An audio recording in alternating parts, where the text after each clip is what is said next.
Apa kabar anak-anakku sekalian semua? Stay safe, stay at home. Mudah-mudahan semua tetap sehat walafiat, tetap berada di rumah. Jangan lupa jika terpaksa harus keluar, menggunakan masker, kemudian rajin mencuci tangan dengan air yang mengalir dan sabun. Jangan masuk ke kerumunan, tetap jaga jarak. Mudah-mudahan Allah SWT segera mengangkat semua musibah, semua wabah yang menimpa kita ini. Amin ya rabbal alamin. Okay, students, for this meeting, I would like to review the chapter 1. Ustaz akan mereview chapter 1 atau bab 1 di pembelajaran kita di kelas 10 ini. Ya, the title is Hi, my name is, for example, Rudy. Okay, kita akan berbicara di chapter 1 ini tentang personal identity, ya, tentang identitas kita sendiri. Oke, nanti kita akan belajar how to introduce yourself, and then the grammar, ada cultural awareness-nya, kemudian untuk grammarnya ada to be and to have, dan ada pronouns. Baik, kita mulai. Let's start. Bismillahirrahmanirrahim. Okay, if you want to introduce yourself to others or that other person atau orang lain, there is some expression that we usually use, or there is some information that usually share to them. Ada beberapa informasi yang sering kita share, kita berbagi ketika kita ingin perkenalkan diri kita. Yang pertama adalah name. Oke, ada dua jenis ya cara kita mengungkapkan nama kita. Yang pertama adalah informal form, bentuk informalnya, dan yang kedua adalah formal form. Ya, untuk bentuk informal you can say, atau kalian bisa menggunakan beberapa ungkapan, di antaranya yang diberikan contoh di sini. Hi, I'm Rudy Hartono. You can call me Rudy. Once again, hi, I'm Rudy Hartono. You can call me Rudy. Ini bentuk informalnya. Ya, kemudian yang kedua ada bentuk formalnya. For example, may I introduce myself? My name is Rudy Hartono. You can call me Rudy. Jadi ada tambahan formal expressionnya, ada tambahan ekspresi formalnya. May I introduce myself? May I introduce myself? Bisakah saya memperkenalkan diri saya? Oke, may I introduce myself? My name is Rudy Hartono. Nama saya Rudy Hartono. You can call me Rudy. Ini untuk formal formnya. Jadi untuk mengungkapkan nama kita, we can use informal form and formal form. And then the next informasi berikutnya yang kita bisa share adalah about our occupation. Ya, pekerjaan kita atau apa yang menjadi profesi kita. Oke, kalau kita adalah seorang pelajar, tentu we can say I'm a student. For example, I'm a student at SMA IT Anas Soleh Mataram, or I'm an architect. Ya, saya adalah seorang arsitek. Ya, kalau ini untuk pekerjaan. Nah, kemudian origin. Yang ketiga, informasi that we can share, the information that we can share is about origin. Origin is latar belakang atau tentang kewarganegaraan. Ya, atau asal. I'm from Canada. I was born in Jakarta, but I grew up in Semarang. Saya lahir di Jakarta, tapi saya tumbuh besar di Semarang. I'm from Canada. I'm from Indonesia. Atau I'm Indonesian. Saya orang Indonesia. Nah, kemudian yang keempat, number 4, the information that we usually share to others adalah is about address, ya, tentang alamat. Ya, kalau kita ingin mengungkapkan alamat kita secara umum, we can say I live in Surabaya. We use in. I live in Mataram. I live in Lombok Timur, for example.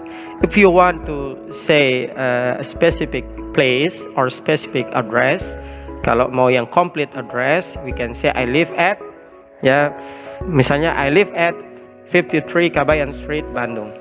I live at Jalan Pondok Indah, number 10, for example, Mataram. Ya, ini for the specific or the complete address.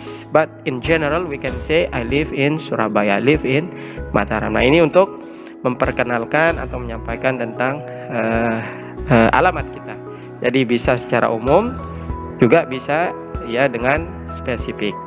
Nah, kemudian berikutnya about family. ya, tentang keluarga. I live with my parents in Semarang. Saya tinggal bersama keluarga saya di Semarang. I don't have any brothers or sisters. Saya tidak memiliki ya saudara laki-laki maupun perempuan. Ya, saya anak tunggal. Nah, ini tentang keluarga. The next about our hobby, we can say I like cooking very much. Atau hobinya kita sebutkan ya terlebih dahulu, traveling is my hobby, cooking is my hobby. Ya, jadi ini beberapa ekspresi that you can use to share about your hobby. And then the last one is about phone number. We can say you can contact me at for example 08192927711 for example, atau my phone number is 081720093 dan seterusnya. Nah, ini untuk phone number, ingat we use the singular number ya, kita menggunakan ya dipisah-pisah penyebutan numbernya. Misalnya 08180366, we can say 0818063 for example. Kemudian kalau ada angka yang dua, maka we use double. Kita bisa mengungkapkan dengan sebutan double, 7788. Ya, kalau 3 maka triple.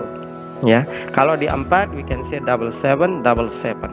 Nah, itu cara menyebutkan angka untuk phone number. Oke. Kemudian berikutnya, there's some cultural awareness. Ada perbedaan budaya antara kita dengan Western culture, ya, budaya Barat, ya, dalam masalah personal identity. In English, we use a full name or family name. Di budaya Barat, kita menggunakan ya nama lengkap or family name atau nama keluarganya. Use a full name, first name or short name without a title. Kalau mau memanggil seorang bisa menyebutkan nama lengkapnya, nama awalnya atau nama panggilannya without a title, tanpa titelnya ya, tanpa kita sebutin. For example, ini contohnya yang menyebutkan nama keluarganya. Ya, hello, my name is David Hasselhoff. Nice to meet you, Mr. Hasselhoff. Jadi yang disapa itu adalah dengan menggunakan nama keluarganya. But in Indonesia, people tend to address a person by using the first name. Tapi di Indonesia, ya, orang-orang menggunakan first name, nama pertamanya. Kenapa? This may happen because most of Indonesian do not have family names. Karena sebagian besar dari orang di Indonesia kita tidak punya nama keluarga. For example, nama saya Rudi Wijarnako. Oh, halo Pak Rudi. Jadi we say hello Pak Rudi. We don't say hello Pak Wijarnako karena Wijarnako is not the name of family. Ya, jadi itu perbedaan antara kultur di di Western, ya, di Barat dengan kita di Indonesia. Nah, ini nanti bisa kita aplikasikan if you build communication, ya, kalau kita berkomunikasi dengan Western people. Oke, berikutnya to be and to have. Verb to be act as a linking verb. Jadi to be itu fungsinya sebagai linking verb, ya, untuk apa? Ya, untuk menghubungkan ya antara noun dengan verbnya. Ya, linking verb, dia menghubungkan. A linking verb provides no action to sentence. Ya. Nah, contohnya I to be-nya itu apa? Am. You to be-nya are.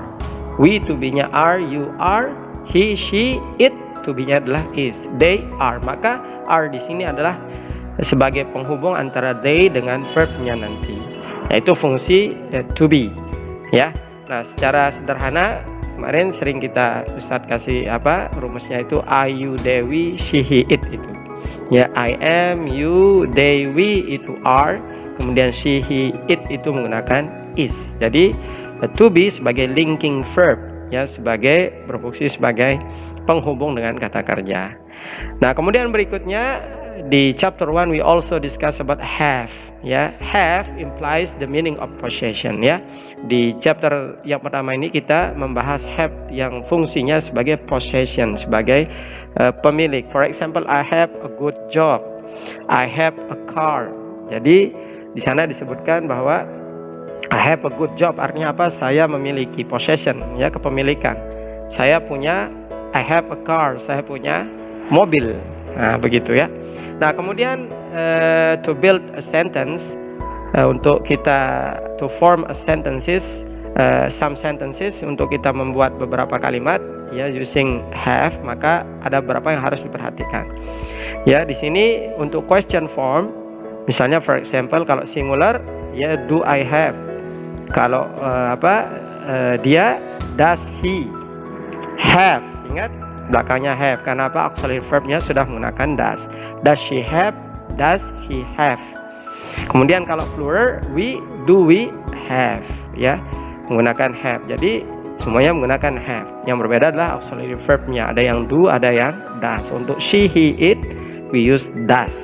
Nah, kemudian untuk positive statementnya, ya untuk yang singular, I have a car misalnya. She has, he has. Ya untuk he dan she itu menggunakan has. Oke, tidak menggunakan have. Ini mohon diperhatikan. You have. We, ya you, they, we menggunakan have. Ya we have, they have, you have. Kalau she, he menggunakan has. Oke, mudah-mudahan bisa dipahami. He has a car. He has a good job. Nah, kemudian untuk negative statementnya, kalau untuk singularnya, I, you, we, they, we use don't. Ya, I don't have. Kemudian belakangnya have. I don't have. You don't have. We don't have a car. Tapi untuk she dan he, we use she doesn't have. Ya, menggunakan have, tidak menggunakan has. Kenapa? Karena auxiliary verbnya sudah menggunakan does. She doesn't have a car, bukan she doesn't has a car, bukan.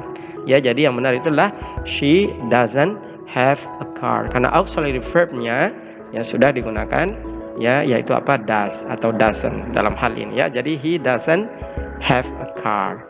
Oke, berikutnya di chapter 1 ini juga kita belajar tentang pronouns. Jadi pronouns ini ada dua jenisnya. Yang pertama disebut dengan subjective pronouns, yaitu kata pengganti benda yang fungsinya dalam kalimat sebagai subjek. Contohnya apa? He, she, I, it, they, you, we. Maka ini disebut dengan subject of a clause. Di dalam kalimat dia sebagai subjek. Maka contohnya, shall we help those people? Bolehkah kita membantu mereka? Jadi we di sini sebagai pronouns, kata ganti kita, ya kami, ya sebagai subjek di dalam kalimat. Yang kedua, objective pronouns. Ya, dia kata ganti benda, tapi dia fungsinya dalam kalimat sebagai objek. Maka dia contohnya apa? Berbeda. He menjadi him, she menjadi her, ya I menjadi me, it tetap it, they menjadi them, you tetap you, we menjadi us. For example, Mary saw him on the street. Mary melihat dia di jalan. Nah, dia di sini fungsinya itu sebagai objek. Maka we say Mary saw him, bukan Mary saw he, but we say Mary saw him on the street, karena him di sini pronouns yang fungsinya sebagai objek atau objective pronouns. Ya, mudah-mudahan bisa dipahami secara singkat penjelasan tentang pronouns. Nah, kemudian masih tentang pronouns. Pronouns ini di dalam penggunaannya nanti ada yang digunakan sebelum kata benda, ada yang digunakan setelah kata benda. Untuk possessive-nya, for example, yang pertama possessive before a noun, sebelumnya. Maka kita menggunakan we use my, his, her, our, their, its, your. Ya, for example, this is my book. Where is your book? Kita tidak menggunakan this is I am book. Ya, this is I book. Where is you book? No. But we say this is my book. And where is your book? Nah, ini possessive-nya digunakan sebelum noun. Ya. Yang kedua possessive-nya, ya the possessive after noun, setelah kata kerjanya. Maka my berubah menjadi mine, his tetap his, her menjadi hers, our menjadi ours, ya their menjadi theirs, your menjadi yours. Ya, for example, this book is mine.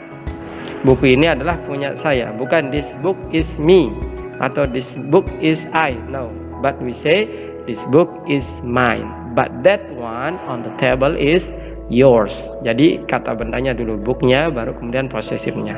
The book is mine, but that one on the table is yours. Jadi pronouns itu bisa digunakan sebelum, ya possessive pronoun yang bisa digunakan sebelum noun, dan bisa juga digunakan after a noun. Nah, maka yang menyesuaikan nanti bentuknya, ya. Mudah-mudahan bisa dipahami anak-anakku sekalian. Nah, kemudian yang terakhir tentang rising and falling intonation, tentang intonasi ketika kita mengungkapkan suatu. Ya, rising intonation, ya, intonasi yang agak tinggi is used for interrogative question. Biasanya digunakan untuk mengungkapkan kalimat tanya. For example, are they students? Are you Mr. Smith? Nah, maka di sana ya intonasinya itu naik. Kemudian falling intonation or flat intonation is used for statement and WH question. Digunakan untuk pernyataan atau bertanya dengan menggunakan WH. Apa WH? What, when, who, how. Nah, mana dia WH? Ya, what, who, when, why, where, how. Nah, ketika kita menggunakan ini maka intonasinya itu flat atau bahkan dia fall tadi ya. Nah, apa fungsinya WH word ini? What itu asking ya for information about something. Kita gunakan ya untuk minta information about something, informasi tentang sesuatu. For example, what is your name? Nah, ini juga culture awareness-nya ya. Perhatikan anakku sekalian, kalau di culture English culture, kalau di Western culture, kita tidak mengatakan, kalau kita di Indonesia siapa namamu, tapi kalau mereka apa namamu. What is your name? Bukan who is your name, tapi what is your name. Ya, asking for information about something, fungsinya. Kemudian when, di mana asking about time, menanyakan tentang waktu. For example, when were you born? Kapan kau lahir?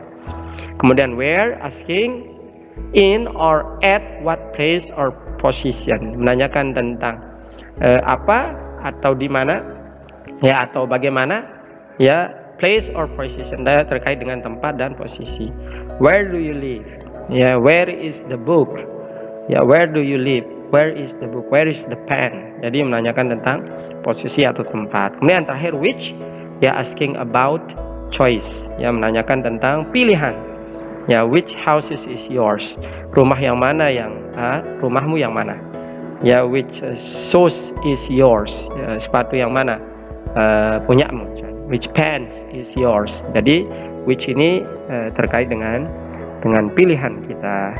Nah, baik anak-anakku sekalian, dear students, that all that Ustadz can share for all of you to review our material for this chapter, ya, chapter 1 or the first chapter. Ini saja yang Ustadz bisa bagi. Kita review kembali pelajaran kita di chapter 1 ini, mudah-mudahan bermanfaat. Ya, tetap sekali lagi tetap jaga kesehatan, tetap jaga keselamatan. Ya, stay at home, stay safe. Mudah-mudahan Allah SWT meridhoi kita semua dan segera mengangkat wabah ini. That's all from Ustadz. See you next time. Assalamualaikum warahmatullahi wabarakatuh. Bye-bye.